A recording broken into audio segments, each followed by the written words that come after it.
नमस्कार दोस्तों, आज हम बात करने वाले हैं दुनिया की सबसे पावरफुल सेल्फ हेल्प बुक्स में से एक how to win friends and influence people के बारे में।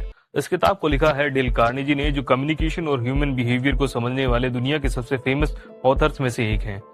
ये किताब सिर्फ दोस्त बनाने की बात नहीं करती, बल्कि ये सिखाती है कि लोगों को समझकर उनके साथ सही तरीके से कम्युनिकेट करके आप अपने रिश्तों और अपने इन्फ्लुएंस को कैसे मजबूत बना सकते हैं। इस किताब में कुछ ऐसे पावरफुल प्रिंसिपल्स दिए गए हैं जो आपकी सोच, बिहेवियर और कम्युनिकेशन स्टाइल को पूरी तरह से बदल सकते हैं। जैसे लोगों के साथ ऐसा व्यवहार करना जिससे वे आपको नेचुरली पसंद करें, बातचीत करने का ऐसा तरीका जिससे लोग आपकी बात सुनना चाहें, बिना बहस किए भी लोगों को अपनी बात से सहमत करना और लोगों को इंस्पायर करना ताकि वे खुद से आपके साथ जुड़ना चाहें। इन्हीं सिंपल लेकिन पावरफुल प्रिंसिपल्स की वजह से ये किताब पिछले कई सालों में लाखों लोगों की जिंदगी बदल चुकी है।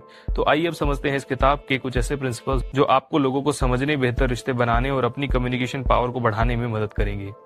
और आज हम उन 4 प्रिंसिपल्स को समझेंगे जो किसी भी आम इंसान को लोगों की नजरों में इंपॉर्टेंट बना देते हैं।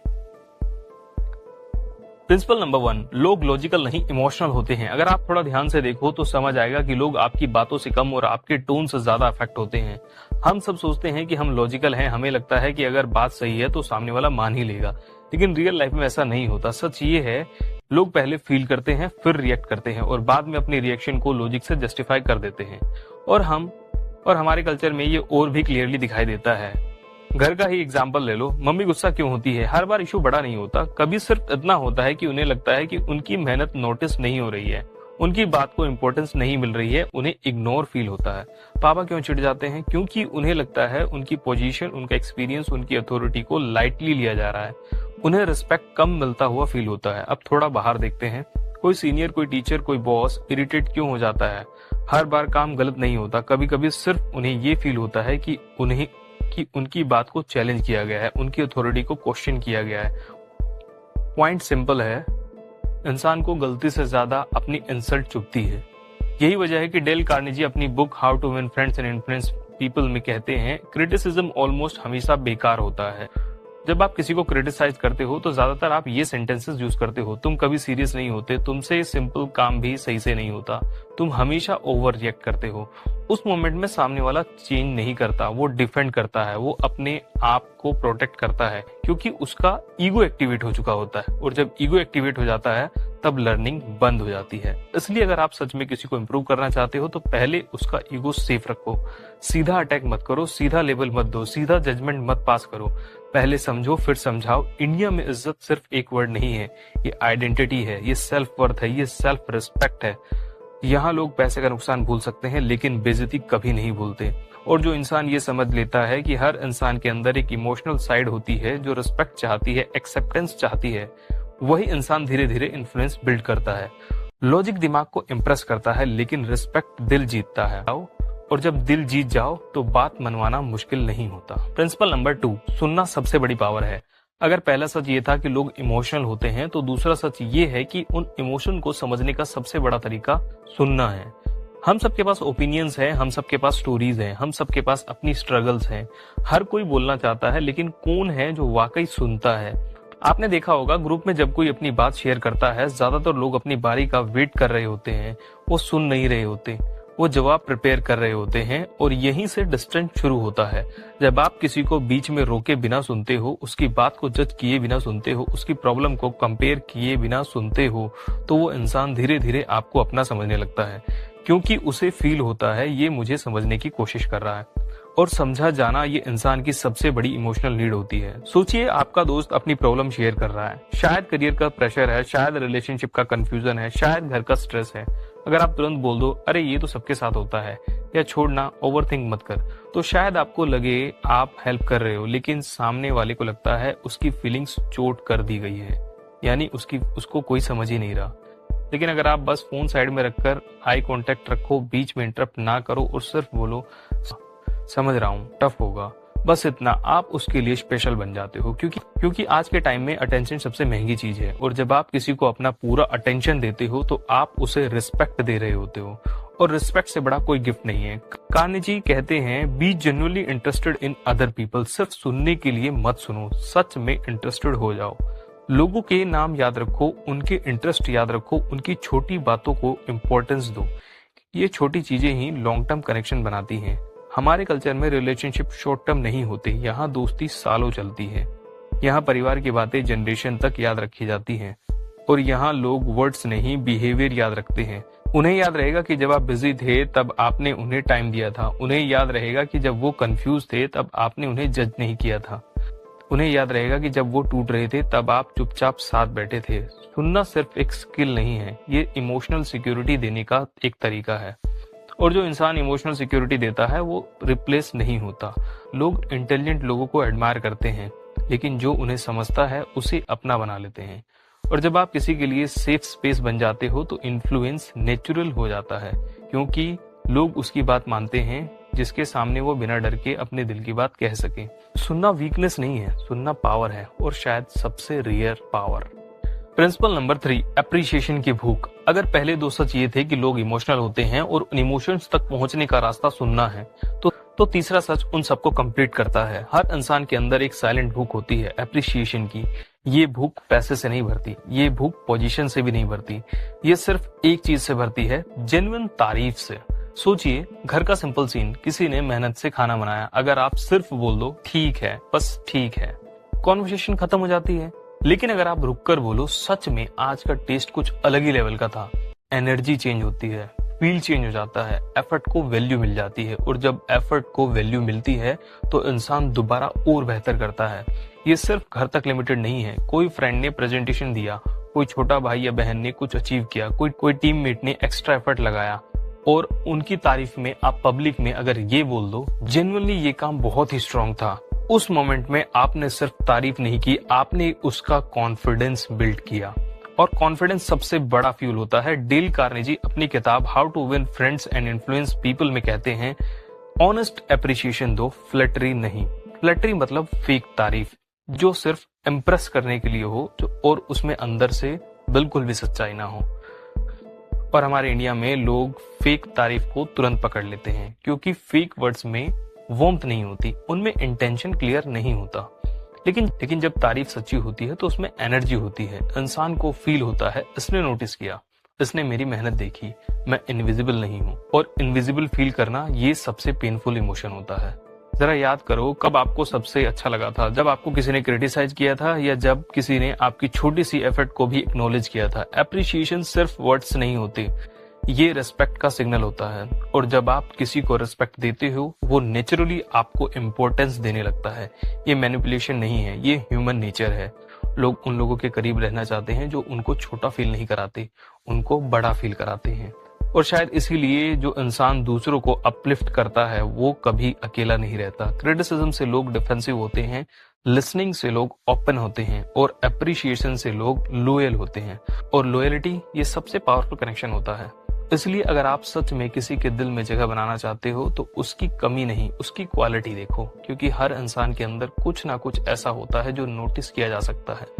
बस फर्क इतना है, ज्यादातर लोग देखते नहीं, और जो देख लेता है वो याद रह जाता है। प्रिंसिपल नंबर 4, आर्ग्यूमेंट जीतकर फ्रेंड मत हारो। अगर एप्रिसिएशन से लोग आपके करीब आते हैं तो आर्ग्यूमेंट से वो धीरे धीरे दूर हो जाते हैं। दोस्ती में डिबेट होना नॉर्मल है, कभी पॉलिटिक्स पे, कभी क्रिकेट पे, कभी रिलेशनशिप एडवाइस पे, कभी फ्यूचर प्लान्स पे।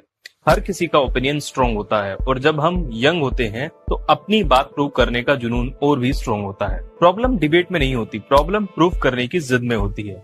जब डिस्कशन एक हेल्दी एक्सचेंज से शिफ्ट होकर मैं सही हूँ और तू गलत बन जाता है, वहीं से ईगो एंटर करता है, और जहां ईगो एंटर करता है वहां कनेक्शन एग्जिट करने लगता है। डेल कार्नेजी अपनी किताब how to win friends and influence people में एक पावरफुल लाइन लिखते हैं, the only way to win an argument is to avoid it.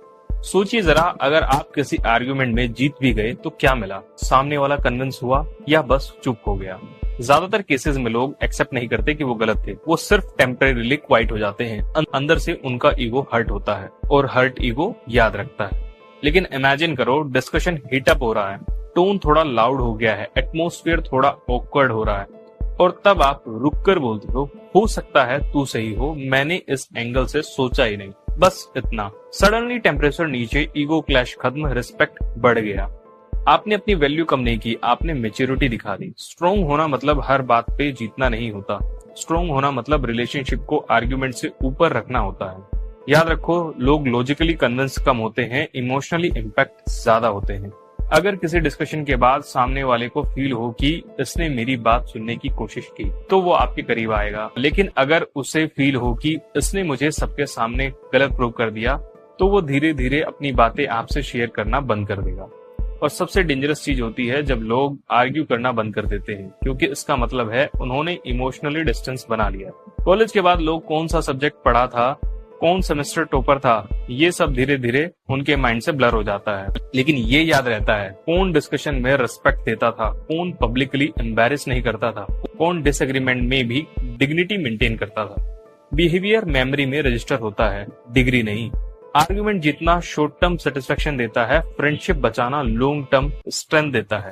और असली इन्फ्लुएंस वही होता है जहां लोग आपसे डरते नहीं, आपसे कनेक्टेड फील करते हैं। इन 4 प्रिंसिपल्स के साथ साथ कुछ छोटे चेंजेस भी हैं जिनको अपनाने से आप बड़ा इम्पैक्ट क्रिएट कर सकते हैं। स्माइल, नाम और ईगो, 3 छोटे चेंजेस जो जिंदगी बदल देते हैं। अगर आप ध्यान से देखो तो एक पैटर्न क्लियर हो रहा है। लोग इमोशनल होते हैं, उन्हें सुनना पावरफुल होता है, उन्हें अप्रिसिएशन चाहिए होती है, आर्गुमेंट से ईगो हर्ट होता है।